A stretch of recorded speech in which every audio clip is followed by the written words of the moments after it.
இத குறைச்சது யாருக்கு தெரியுமா மக்களுக்கு? மோடிஜி. சாப்பிடுறதுக்கு நீங்க ஒரு நன்றி சொல்லுங்க. கண்டிப்பா.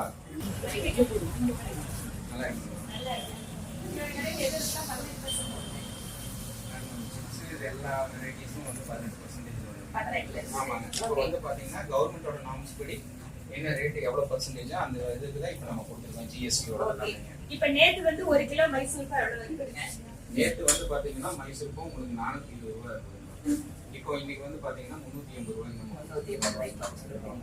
அதே மாதிரி சிப்ஸ் வந்து பாத்தீங்கன்னா உங்களுக்கு 640 ரூபாய்க்கு இருந்தது, இப்போ வந்து 580 ரூபாய். 1 கிலோ அவ்வளவு விலை குறையுது. ஆமாங்க. 60 ரூபாய் பக்கம் நமக்கு கம்மியாகுது. கஸ்டமர் ரொம்ப சாட்டிஸ்ஃபைடா இருக்காங்க. நீங்க பில்லுல எல்லாத்தையும் மாத்திட்டீங்க? எல்லாமே மாத்தியாச்சுங்க.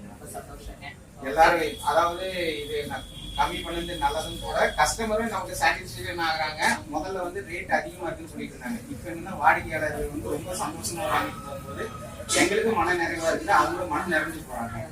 இத குறைச்சது யாருக்கு தெரியுமா மக்களுக்கு? மோடிஜி. சாப்பிடுறதுக்கு நீங்க ஒரு நன்றி சொல்லுங்க. கண்டிப்பா கண்டிப்பாங்க. ஏன்னா அவர் வந்து பாத்தீங்கன்னா இப்போ வந்ததுல இருந்து நிறைய ஸ்டெப்ஸ் எடுத்துட்டு இருக்காங்க. நம்ம இந்தியாவும் வந்துட்டே இருக்குது. கண்டிப்பா இது மூலியமா நம்மளும் வளருவோம். ரொம்ப சந்தோஷம். தேங்க்யூ.